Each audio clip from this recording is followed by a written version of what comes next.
Welcome to Too Fond of Books. My name is Janelle and this is my Cloak and Dagger Christmas recommendations video for the lounge. I will include a link to my announcement video up in the cards if you have not seen that yet and want to find out all about Cloak and Dagger Christmas. I recommend that you watch that or the other lovely hosts' announcement videos as well. There is a playlist on my channel for Cloak and Dagger Christmas, and all the announcement videos from the hosts are on that playlist. So for the lounge, here we're thinking cocktails, and so these are for books that are written or set during the golden age of detection fiction, which is between the wars, the 1920s and the 1930s primarily, although, you know, that's not completely set in stone. It might inch into the 40s a little bit, or, you know, 1919.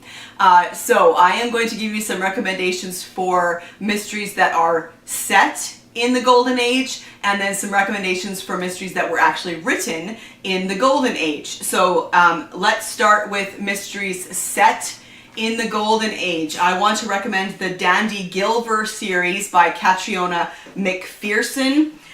This is a series that is set in the 20s, and I believe the later books in the series that it inches into the 30s, but it's primarily set in the 20s in Scotland. Dandy Gilver is a great character. She's married with children, and she has a friend called Alex, and she just gets herself involved in solving mysteries. So they're lighthearted, a little bit humorous, historical mysteries. And in A Deadly Measure of Brimstone, she takes the clan of mostly the menfolk of the Gilver family to the Laidlaw the Laidlaw Hydrophonic Hotel. So she takes them there in order to for them to convalesce, and of course murder happens at the hotel. And so this one, as a bonus prompt, you can also use it for the dining room because it is set in a hotel. This is a great series. I highly recommend it, and I don't hear it talked about really at all. So yeah, the Dandy Gilver series. Next up is the Ian Rutledge series by Charles Todd. Charles Todd is the pseudonym for a mother-son writing team, and I love the Ian Rutledge series. This is the first in the series, A Test of Wills from 1996.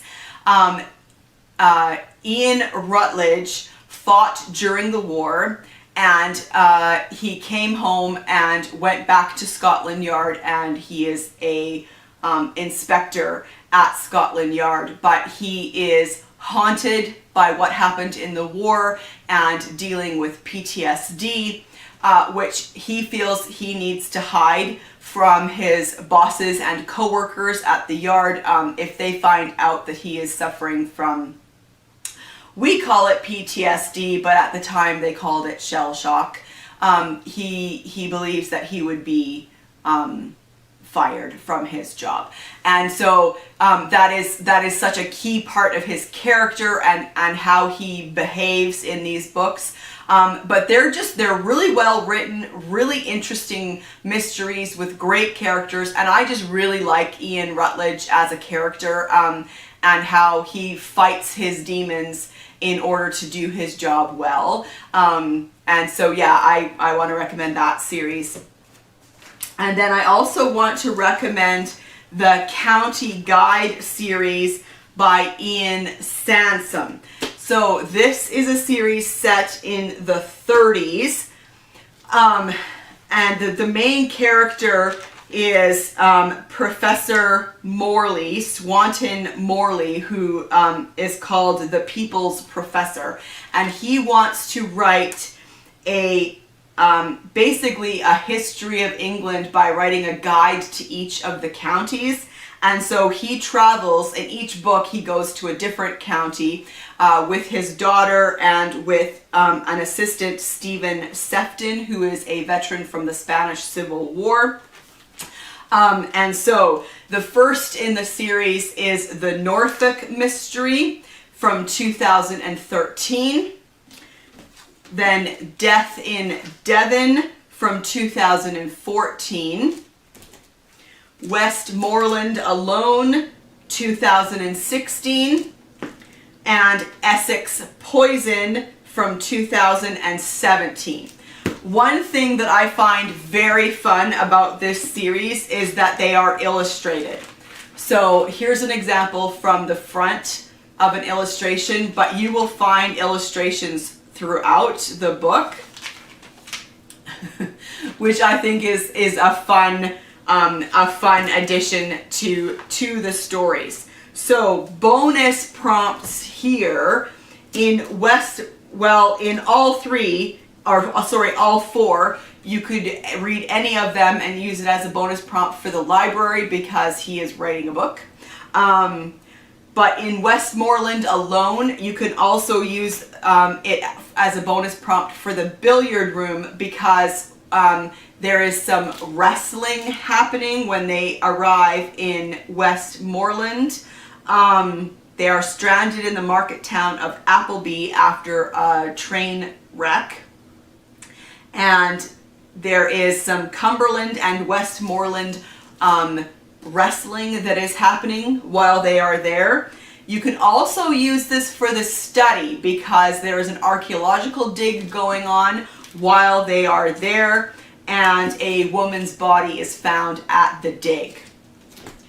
And then for Essex Poison, you can also use it as a bonus prompt for the kitchen because while they are in Essex, there is an oyster festival and a poisoning happens at the oyster festival, so you can use it for the kitchen.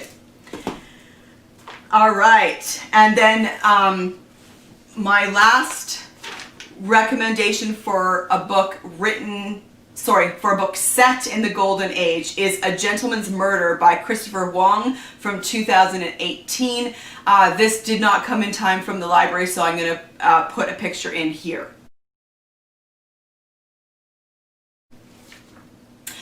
A Gentleman's Murder is set in 1924. Only a few years removed from the trenches of Flanders himself, Lieutenant Eric Peterkin has just been granted membership in the most prestigious soldiers-only club in London, the Britannia. But when a gentleman's wager ends with a member stabbed to death, the victim's last words echo in the lieutenant's head that he would soon right a great wrong from the past. And I really enjoyed this mystery. It was a really good mystery with really interesting characters, very well written, a great sense of time and place. I really liked it. Bonus prompts, you could use it for the library because Eric Peterkin is a manuscript reader for a publishing house, specifically mysteries, because he has a strong affection for murder mysteries. All right, and so I've got a couple recommendations here for books that are written during the Golden Age. I wanted to try and find something that was not talked about as much. So, you know, we talk about Agatha Christie all the time, and I've got some Agatha Christie recommendations. And we talk about Dorothy L. Sayers and Nia Marsh and Marjorie Allingham and kind of all of the classics. And so I wanted to choose a couple recommendations that are a little bit different and maybe not talked about as much. So, The Cornish Coast Murder by John Bude from 1935. This is part of the British Library Crime Classics series, and this one was really good. So it's set in Cornwall, and the Reverend Todd, who is the vicar of the quiet Cornish village of Boscawen,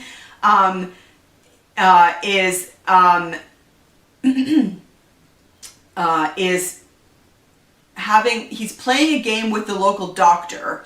I believe they're playing chess or something. And the doctor gets called out because the magistrate, Julius Tregarthen, is found at his house with a bullet in his head.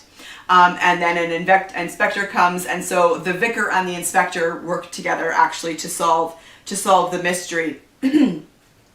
And so extra bonus here, the victim is actually murdered in the lounge. In the book, it's called the sitting room, but that's a lounge. So I think that is an extra bonus to read a book for the prompt of the lounge where the victim actually is murdered in the lounge. Awesome. Also, you can use it for the kitchen because it is set in a small fishing village. And then Death Walks in Eastrepps by Frances Beeding from 1931. This is a quaint English seaside resort. It's a complex plot, and there's all the elements that we love about a classic golden age novel. Double identities, extortion, there's a courtroom scene. Yeah, this one was really good. I quite enjoyed it. It is an Inspector Wilkins mystery. I hadn't read anything before by Frances Beeding, but this one was really good. And then my Agatha Christie recommendation for the lounge is 3-Act Tragedy from 1934. It is also called Murder in 3 Acts. And I was super excited to find this one because the victim is murdered with a cocktail. Yay! So we kind of, when we were thinking of the lounge, that automatically made us think of cocktails. So yeah, so the murder happens kind of at a dinner party or a house party. And I tried to see if it was the lounge. It's never called the lounge, and the room wasn't described well enough. I think you could technically say that the murder happened in a lounge, but the guy died after drinking a cocktail, so perfect. This is also a Hercule Poirot, and this one was a really fun Agatha Christie, a really fun Hercule Poirot. So those are my recommendations for the lounge. I hope you found something there that piqued your interest, and I will see you for my next video very soon. Bye.